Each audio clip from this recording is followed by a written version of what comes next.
Pattern आणि TCS pattern यांच्यामध्ये नेमका काय डिफरन्स आहे हे आपण समजून घेऊयात. परीक्षांचे स्वरूप असेल, क्वेश्चनची स्टाईल असेल आणि निगेटिव्ह मार्किंग असेल. ठीक आहे. तलाठी भरती ही 100% MPSC घेणार आहे, हे फिक्स आहे. नगर परिषदेचं अजून काही वेळेला असं म्हटलं जाते की TCS घेईल, काही वेळेला म्हटलं जाते की MPSC पॅटर्नच होणार आहे. मग नेमकं काय चेंज असू शकतो, किंवा आता बरेच चौकीदार आहे, कामगार आयुक्तालय आहे. ओके, लक्षात घ्या. नाशिक चलन मुद्रणालय, जे मी एक व्हिडिओ घेतला होता, बरोबर, त्याचा सिलेबस घेणार होते, पण ठीक आहे, नाही घेता आला तो व्हिडिओ मला. तर लक्षात घ्या, जेव्हा तुम्ही नाशिक चलन मुद्रणालय याचा अभ्यास करत असाल तर तो प्युअर IBPS पॅटर्न आहे, हे लक्षात घ्यायचंय. परत एकदा सांगते, जेव्हा तुम्ही नाशिक चलन मुद्रणालयचा अभ्यास करत असाल तर ही एक्झाम ओके सेंट्रल कडनं घेण्यात येणार आहे, लक्षात घ्या. ठीक आहे. जसं SSC CGL तुमची TCS घेते, बँकिंगची एक्झाम IBPS घेते, तर IBPS पॅटर्न असणार आहे नाशिक चलन मुद्रणालय. सरळ सेवेचे जे काही उदाहरण आहेत ते सॉल्व करून जर गेलात तुम्ही तिथे, तर तुम्हाला पाहिजे तेवढा आउटपुट मिळणार नाही. IBPS पॅटर्न वेगळा असतो. मग तो इंग्लिशचा असू देत, तो GK GSचा असू देत, तो मॅथ्स रिझनिंगचा असू देत. दुसरी गोष्ट, त्याला तिथे हिंदी आहे, मराठीमध्ये प्रश्न विचारले जात नाही. हिंदी आणि इंग्लिश दोनच आहे. ठीक आहे. येस, एवढं लक्षात ठेवायचंय.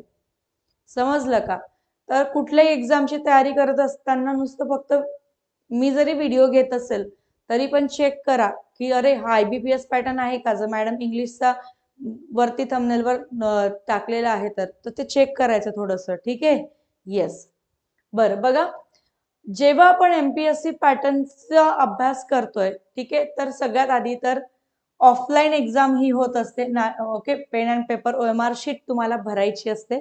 TCS पॅटर्नची एक्झाम कशी असते, कम्प्युटर बेस्ड असणार आहे. ठीक आहे. दुसरी गोष्ट, क्वेश्चनची स्टाईल कशी आहे. आता MPSC पॅटर्न मध्ये जेव्हा आपण तयारी करतोय त्यावेळेला आपल्याला ABCD असे वेगवेगळे स्टेटमेंट्स दिलेले असतात. ठीक आहे. ABCD असे स्टेटमेंट्स दिलेले असतील. मी MPSC पॅटर्नचे बरेचसे सेशन्स घेते, आता तुम्ही बघितलं असेल. परत खाली ऑप्शन्स, ओनली A, मग B and C, मग ABC आणि परत D ऑप्शन आहे, नन ऑफ दी अबव. तर ही स्टाईल आहे तुमची MPSC पॅटर्नची. आता TCS पॅटर्न मध्ये जर तुम्ही बघितलं तर डायरेक्ट स्ट्रेट फॉरवर्ड क्वेश्चन्स आहे. ठीक आहे. सिंगल सेंटेन्स तुम्हाला दिलेलं असतं, एरर ढूंढो. ठीक आहे. हा पॅटर्न असणार आहे TCS पॅटर्न, पण थोडस लेंदी क्वेश्चन असतो MPSC पॅटर्नचा. दुसरं, निगेटिव्ह मार्किंग जर आपण बघितलं तर MPSC पॅटर्न मध्ये 1/4 निगेटिव्ह मार्किंग असते. ओके, किंवा 25% मार्क्स काय होतो, डिडक्ट होत असतो, असं म्हटलं तरी चालेल. 4/1 असं आपण त्याला म्हणतोय. ठीक आहे. आणि TCS पॅटर्न मध्ये मात्र कुठलंही निगेटिव्ह मार्किंग नसणार आहे. तर हा सगळ्यात मेजर डिफरन्स आपण त्याला म्हणू शकतो. तर हा आहे दोघांमधला, दोघं एक्झाम मधला फरक, की MPSC एक्झाम ही ऑफलाईन घेते, ही ऑनलाईन घेत असते. ABCD स्टेटमेंट दिलेले असतात, तर इथे डायरेक्टली सिंगल स्टेटमेंट दिलेलं असतं. निगेटिव्ह मार्किंग आहे 1/4, इथे आहे नो निगेटिव्ह मार्किंग. इथपर्यंत क्लिअर झालं. बरं, ज्यांना तलाठीची बॅच दिसत नाहीये, डिस्क्रिप्शन बॉक्स मध्ये आणि चॅट बॉक्स मध्ये पण लिंक दिलेली आहे, त्यावरती क्लिक केलात की तुम्ही डायरेक्ट ऍप मध्ये तलाठी बॅच वरती जातात, तिथे क्लिक करून बॅच तुम्ही घेऊ शकत आहात. ठीक आहे. सिलेबस ओके कसा असेल, फोकस, वेटेज, अभ्यासक्रम कसा असतो ते थोडक्यात सांगते.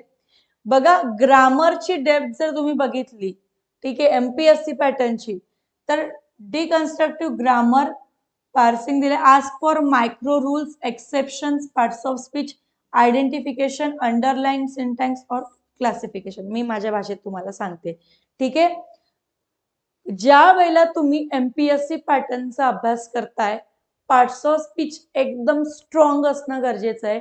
तुमचे अर्धे प्रश्न वाक्याचा पोस्टमॉर्टम झाल्यावरती कळतायत तुम्हाला, वाक्याचा पोस्टमॉर्टम केल्यावरती तुम्हाला सॉल्व्ह करता येत आहे.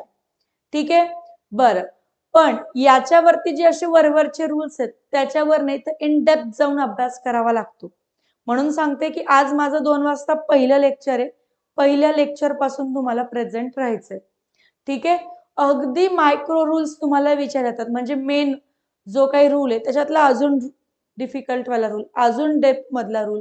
ठीक आहे. तर मायक्रो रूल्स वरती तुम्हाला क्वेश्चन्स विचारलेले असतात. दुसरी गोष्ट, तुम्हाला इथे एक्सेप्शन्स म्हणजे अपवादांवरती जास्त भर द्यावा लागतोय. त्यानंतर सेंटेन्स जे आहे, सेंटेन्सेस असेल, क्लॉजेस असेल, याच्यावरती जास्त भर तुम्हाला इथे एमपीएससी पॅटर्नच्या एक्झाम मध्ये द्यावा लागतो. सेंटेन्स स्ट्रक्चर असेल त्याच्यावरती प्रश्न आपल्याला इथे जो आहे भर द्यावा लागत असतो. ठीक आहे. येस. ओके. पण टीसीएस पॅटर्न जर आपण बघितला तर इथे फंक्शनल ग्रामर आपल्याला विचारलेलं असतं.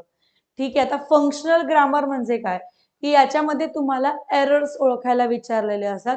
म्हणजे जे मेन रूल आहेत त्यालाच फोकस केलेलं असणार आहे. ठीक आहे. येस. त्यानंतर सेंटेन्स अपडेट्स असणार आहे, म्हणजे सेंटेन्स इम्प्रुव्हमेंट वरती आपल्याला प्रश्न येतात, एरर्स वरती येतात आणि फिलर्स वरती प्रश्न आपल्याला विचारलेले असतात. जास्तीत जास्त प्रश्न हे व्हर्ब आणि टेन्सशी संबंधित असतात. ठीक आहे. ग्रामर बद्दल. आता वोकॅब मध्ये जर आपण बघितलं तर रूट बेस्ड वोकॅब जास्त विचारतं, म्हणजे रूट वर्ड्स नेहमी विचारले जात असतात. ठीक आहे. रेनान मार्टिन, पालांसुरी मध्ये जे काही स्टँडर्ड बुक्स आहेत ते जास्त विचारले जातात. Okay. Heavily on structural idioms, phrases and proverbs. याच्यामध्ये ना टीसीएस आयबीपीएस पॅटर्न जर तुम्ही घेतला तर याच्यामध्ये फक्त तुम्हाला मिनिंग्स विचारलेले असतात. लक्षात घ्या. ओके. इडियम फ्रेजेसचे मिनिंग्स असतात आणि मात्र इथे सिनॉनिम अँटोनिम जे ते थोडे हार्ड विचारतात. इथे इडियम फ्रेजेस ज्या आहेत त्या त्यांचा यूज विचारतील.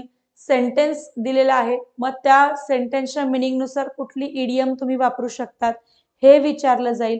ठीक आहे. तर हा फरक असणार आहे दोघही पॅटर्न्स मध्ये. समजतंय का तुम्हाला? डायरेक्ट कोणीच काही बोलत नाहीये. एक तर खूप समजते किंवा काहीच नाही समजत. जेव्हा कोणीच काही बोलत नाही तेव्हा मला असं वाटतं.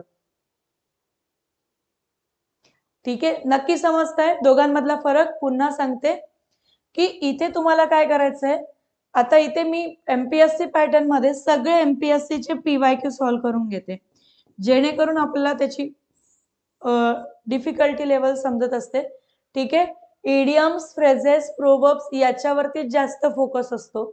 रूटवर्ड्स वरती जास्त फोकस असतो. तर टीसीएस पॅटर्न मध्ये ठीक आहे सिनॉनिम्स, अँटोनिम्स वरती जास्त फोकस असतो. वन वर्ड सबस्टिट्यूशन वरती असतो. क्लोज टेस्ट वरती जास्त फोकस तुम्हाला असतो. ठीक आहे. येस. क्लोज टेस्ट खूप साऱ्या एक्झामला आपल्याला विचारल्या गेलेल्या आहेत. ठीक आहे. त्यानंतर कॉम्प्रेन्शन जर आपण घेतलं तर एकदम सिंपल 5 प्रश्न पॅसेजवर फिक्स आहे. हा सगळा पॅटर्न एकदम फिक्स आहे. इथे आपल्याला पॅसेजवर विचारलं जाईल missing sentences, parajumble, cloze test, okay, किंवा मल्टिपल फिलर्स असे वेगवेगळे पॅटर्न्स आपल्याला इथे विचारले जात असतात. आयबीपीएस पॅटर्न अजून सांगते मी तुम्हाला, कारण आता नाशिक चलन मुद्रणालयाची एक्झाम जी आहे ती आयबीपीएस पॅटर्नची होणार आहे. टाइम फार महत्वाचा आहे आयबीपीएस पॅटर्न साठीचा. आयबीपीएस पॅटर्न मध्ये इंग्लिश मध्ये तुम्ही ऐकलंय की नाही माहित नाही, पण कॉलम्स असतील, ओके, मल्टिपल फिलर्स असतील, नंतर इम्प्रुव्हमेंट असतील, पॅसेजेसची अरेंजमेंट असेल, तर असे डिफिकल्ट लेवलचे क्वेश्चन्स आपल्याला विचारले जातात. ठीक आहे. तर एमपीएससीचा पेपर हा जरी कठीण असला तरी स्ट्रेट फॉरवर्ड असतो. टीसीएसचा पॅटर्न अगदी कमी वेळात सॉल्व्ह होणारा असतो. आयबीपीएस पॅटर्न डिफिकल्टी लेवल हाय आणि थोडस चांगली बुद्धिमत्ता असणं गरजेचं आहे. ठीक आहे. येस. तर या पद्धतीने तुम्हाला लक्षात ठेवायचंय. आता तलाठीची जर आपण बघितलं, तलाठी एमपीएससी पॅटर्नने होणार आहे, पण यामध्ये अजून कुठलेही असं आपल्याला निश्चित माहिती मिळाली नाहीये की याची प्री मेन्स होणार की एकच एक्झाम आणि डायरेक्टली रिझल्ट असं होणार. तर हे आपण बघूयात. ओके. जो निर्णय येणार तेव्हा आपण त्याला सामोरं जाणार. परंतु आता तयारी करत असताना आपण एक्झाम ही टीसीएस पॅटर्नची हो, एमपीएससी पॅटर्नने हो अथवा आयबीपीएस पॅटर्नने हो, तुम्हाला शिकायचं तेच आहे. परीक्षा ही MPSC ने घेतली, TCS ने घेतली अथवा IBPS ने घेतली, बेसिक ऑफ इंग्लिश ग्रामर शिकायचंच आहे, सेंटेन्स स्ट्रक्चर शिकायचंच आहे, टेन्स शिकायचंय, पार्ट्स ऑफ स्पीच शिकायचंय, नरेशनच शिकायचंय, आर्टिकल पण शिकायचंच आहे, डिग्री पण शिकायचंच आहे, क्लॉजेस पण शिकायचंच आहे, पॅराजंबल पण शिकायचंच आहे. आलं लक्षात? आधी याचं प्रिपरेशन करून घ्या. PYQचा MPSC पॅटर्नचं भरपूर सारं प्रिपरेशन करून घ्या आणि मग ज्या वेळेला एक्झाम प्री मेन्स होणार की एकच होणार तेव्हा हे सगळं तुमच्याकडे रेडी असणार आहे आणि तेव्हा ते तिथून चेंज पुढे व्हायला आपल्याला वेळ लागणार नाही. पण आता आपण अगदी मागे आहोत, बरोबर? म्हणजे तुम्ही बस स्टँडवर गेलेच नाहीयेत आणि घरूनच म्हणजे तुमची पॅकिंग पण नाही झाली आहे आणि तुम्ही विचार करतात माहेरी जायचंय आपल्याला, माहेरी जाण्यासाठी मी ट्रेनने म्हणजे मला ट्रेन भेटेल का बस भेटेल का ट्रॅव्हल्स भेटेल? आधी तू पॅकिंग तर कर, आधी तू सुट्टी तर घे, आधी तयारी तर कर, घरातनं बाहेर निघ, मोबाईल हातात घे, त्यावर चेक कर कुठली काय अवेलेबल आहे तुला ज्या वेळेला निघायचं त्यावेळेला, बस अवेलेबल आहे का, ट्रेन अवेलेबल आहे का की ट्रॅव्हल्स अवेलेबल आहे. तू जर 8 वाजता रेडी आहेस ना तर 9 वाजता तुला ट्रेन असेल, बस असेल किंवा ट्रॅव्हल्स असेल, तू तिथे पोहोचून निघू शकते.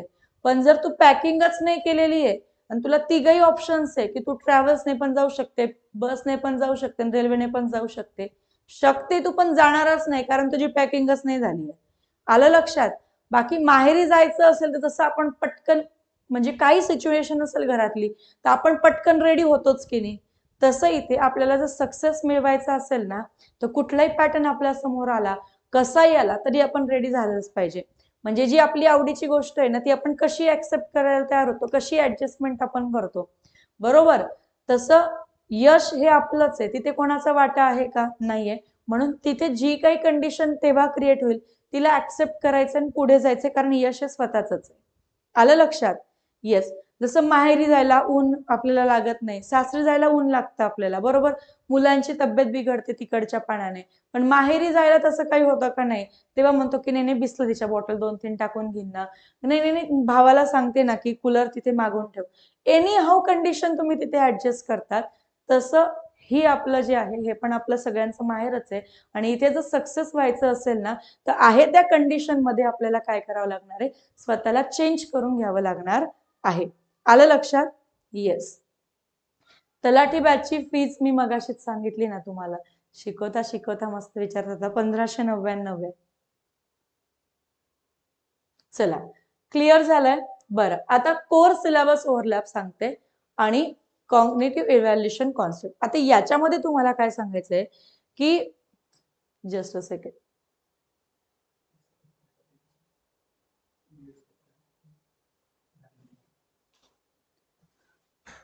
ओके, आता याच्यामध्ये लक्षात ठेवायचं की तुम्हाला कुठलाही पॅटर्न असू दे, तुम्हाला काय करायचंय तर तुम्हाला तुमच्या सिलेबस वरती काय करायचंय, फोकस करायचंय. हा वोकॅब शिकवत असताना पण मी अशीच उदाहरणं देत असते जो आपको भा जाते, जो आपके मन को भा जाते. ठीक आहे. सो याच्यामध्ये तुम्हाला tense, degree, okay, voice, narration. आता या MPSC पॅटर्न जर तुम्ही बघितला ना तर त्याच्यामध्ये काय असतं माहितीये का की प्रत्येक टॉपिक वरती एक एक क्वेश्चन तुम्हाला कंपल्सरी येतो. म्हणजे कंबाईन ग्रुप बी, ग्रुप सी आणि राज्यसेवा आतापर्यंत जी ऑब्जेक्टिव्ह पॅटर्नची होत होती तर त्याच्यामध्ये एक भारी असते की तुम्हाला एक एक प्रश्न प्रत्येक टॉपिक वरती येतो. TCS पॅटर्न मध्ये काय होतं की कधी कधी ना तुम्हाला व्हॉइसचे 3 प्रश्न विचारणार, नरेशन विचारणारच नाही, टेन्स विचारणारच नाही आणि डायरेक्टली पॅराजंबल येणार. ठीक आहे. आणि डायरेक्टली सिनोनिम अँटोनिम म्हणजे जे पार्ट्स ऑफ स्पीच केलेलं आहे ना तर ते काय होऊन जाणार, मिस होऊन जाणार. मात्र MPSC पॅटर्न मध्ये जर 50 प्रश्न आले ना तर इच अँड एव्हरी टॉपिक तुमचा कव्हर होत असतो. दुसरी गोष्ट 25 जरी प्रश्न आले ना तरी MPSC पॅटर्नने काय होतं की सेंटेन्सेस तुम्हाला वेगवेगळे दिलेले असतात. त्याच्यामुळे प्रत्येक सेंटेन्स मध्ये आपण जो काही अभ्यास केलाय त्याचं कुठेतरी ऍप्लिकेशन देता येत आहे. साम्य दोघांमधलं काय आहे तर दोघांसाठी सिलेबस सारखाच आहे, ग्रामर, वोकॅब, कॉम्प्रेन्शन, कहा भी जाओ. ठीक आहे. डिस्क्रिप्टिव्ह पॅटर्नची बॅच घेते मी MPSCच्या, त्यांना पण मी हेच वोकॅब शिकवते जे तुम्हाला शिकवते.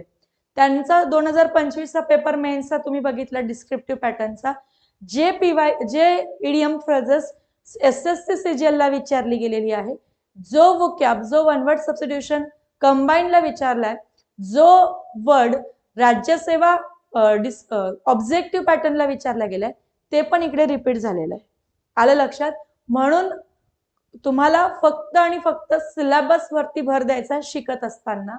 बाकी जेव्हा ती क्लिअरिटी येणार की एक्झाम कोण घेणार आहे, तसं तर आपण सुरुवात करून दिलेली आहे एमपीएससी पॅटर्नला. सकाळी 10 वाजता पण मी सेशन घेते, दुपारी 12 वाजता पण मी सेशन घेते एमपीएससी पॅटर्नचं. तर मला एवढंच सांगायचं की तुम्ही टीसीएस आयबीपीएस एक्झाम दिली तरी तुम्हाला याचा फायदा होणारच आहे. कालचं वन वर्ड सबस्टिट्यूशनचं सेशन तुम्ही बघितलं असेल. ओके, दोघही सेशन्स मी त्याच्यावरच घेतले. मला सांगा, असं सेशन जर तुम्ही रेग्युलर करत राहिले तर वोकॅब मध्ये तुम्हाला कधी कन्फ्युजन होणार आहे का? रेग्युलरली तुम्ही तो अभ्यास करत राहिले तर ते रूल्स, ग्रामरचे रूल्स सतत कानावर येत असतात. मग पॅटर्न कसाही असू देत, तुम्ही त्याचं उत्तर देऊ शकताय. बरोबर? येस.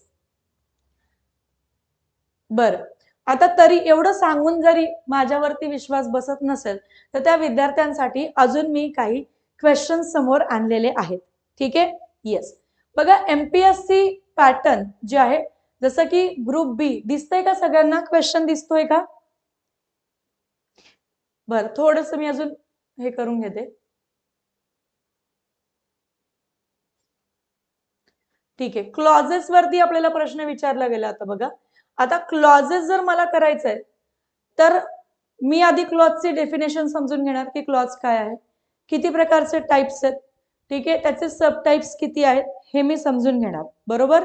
जसं की क्लॉजचा अभ्यास करायचा असेल तर मी आधी क्लॉज म्हणजे काय समजून घेणार, ज्यामध्ये मी म्हणणार की अरे सब्जेक्ट आणि वर्बची पेअर आली, सब्जेक्ट आणि प्रेडिकेटची पेअर आली, याला आपण क्लॉज म्हणतोय.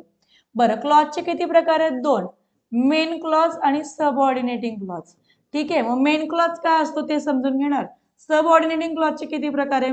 Noun clause, adjective clause, adverb clause. ते कसं ओळखायचं ते समजून घेणार.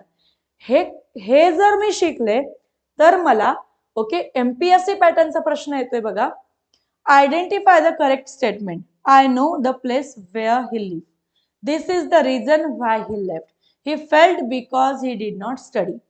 ओके, आता इथे म्हटलेलं आहे, ठीक आहे, only A and B are adjective clause, B is adjective clause, C is adverb clause, all are noun clauses, only C is adjective clause. आता मला इन शॉर्ट इथे काय करायचंय, तर वाक्य जे दिलेलं आहे त्या वाक्यामध्ये क्लॉज कुठला आहे हे ओळखायचंय.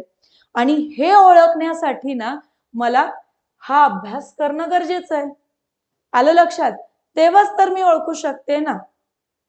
बरं, इथे काय म्हटलंय? Identify the type of underline clause in the following sentence as if he own the whole establishment. मग इथे पण मला काय ओळखायचंय? क्लॉजचा टाइपच ओळखायचा आहे. फरक फक्त स्ट्रक्चर मध्ये आहे. ठीक आहे, तुम्हाला क्लिअर दिसत नाहीये, मी समजू शकते. मला सगळं काही गोष्टी एकाच ह्याच्यात ऍडजस्ट करायच्या होत्या ना, म्हणून त्या तशा घेतल्या आहेत. आता दिसतंय तुम्हाला? एवढं दिसतंय ना की इथे ए बी सी दिलेलं आहे, इथे 1 2 3 4 दिलंय. इथे तसं न करता फक्त स्टेटमेंट दिले आणि ए बी सी डी एवढं ऑप्शन दिले. एवढं दिसतंय? ठीक आहे, मला हेच सांगायचंय तुम्हाला. तर मग मला एमपीएससी पॅटर्नचा क्वेश्चन सॉल्व्ह करायचा असेल अथवा मला टीसीएस पॅटर्नचा क्वेश्चन सॉल्व्ह करायचा असेल, जर मी क्लॉजेस चॅप्टर व्यवस्थित अभ्यास केलेला असेल ना मित्रांनो, तर मी कुठल्याही टाईपचा क्वेश्चन सॉल्व्ह करू शकते. आलं लक्षात सगळ्यांना? समजलंय? नक्की? येस. चलो, आता अजून दुसरं एक्झाम्पल आपण बघूयात. ठीक आहे, आता असं तर होणार नाही ना की ऍडजेक्टिव्ह क्लॉज एमपीएससी पॅटर्न मध्ये वेगळा असतो आणि adverb clause MPSC TCS IBPS pattern मध्ये वेगळा असतो, असं अजिबात नाही. ठीक आहे, सगळं काही कसं आहे? एकच आहे. आता बघा, आपण जर ऍक्टिव्ह व्हॉइस पॅसिव्ह व्हॉइस वरचा प्रश्न बघितला, ठीक आहे, आता दिसतंय सगळ्यांना? बरं, आता दिसतंय का सगळ्यांना? राज्यसेवा मेन्सचा प्रश्न आहे हा. कुठला आहे? राज्यसेवा मेन्सचा प्रश्न आहे. अरे आता पण नाही दिसत आहे? बस का? हा बघा, कुठला प्रश्न आहे? एमपीएससी राज्यसेवा मेन्सचा प्रश्न आहे.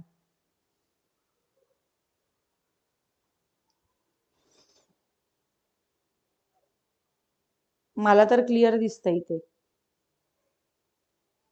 ओके, तर या क्वेश्चन मध्ये काय म्हटलंय, which of the following sentence represents the correct passive voice.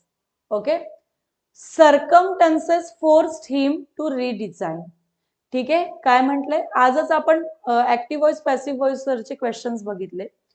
तुम्ही इथे फोर्सला अंडरलाईन केली आणि म्हणणार की अरे वॉज फोर्स्ड पाहिजे बरं का मला. ठीक आहे, प्रत्येक ठिकाणी वॉज फोर्स आहे. हिम टू रिझाइन आहे, सो आपण ही घेणार. ही फोर्स्ड टू की बाय हे विचार करणार. ठीक आहे, रिझाइन बाय सर्कमस्टान्सेस म्हणजे तुम्हाला तुमचं उत्तर मिळेल आणि ते फक्त इथे हे का हे का हे का हे तुम्ही शोधणार आहात.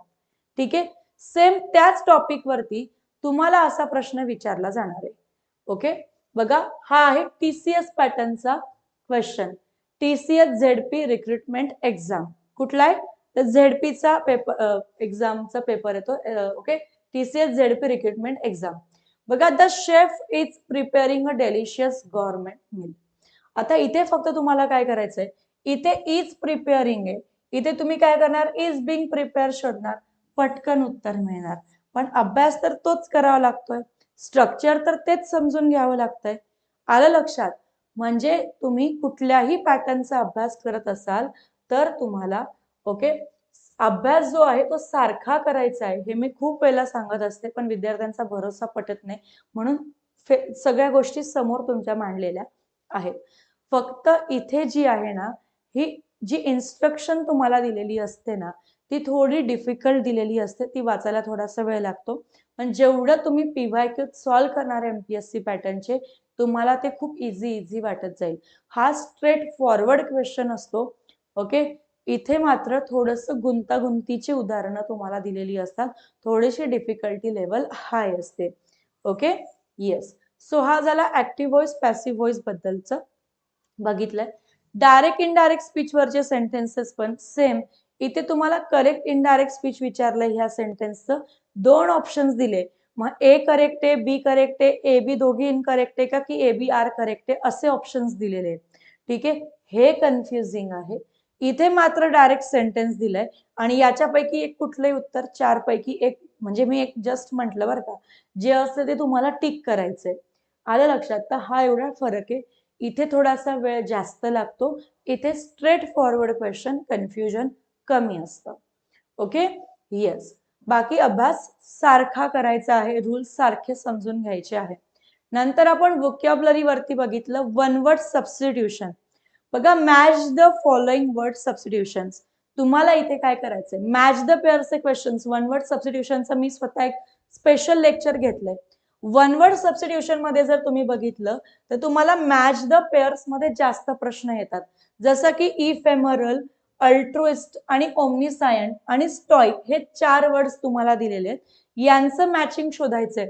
इफेमरल म्हणजे काय, की ज्याला सगळं माहिती आहे तो का, okay, one who knows everything नाही.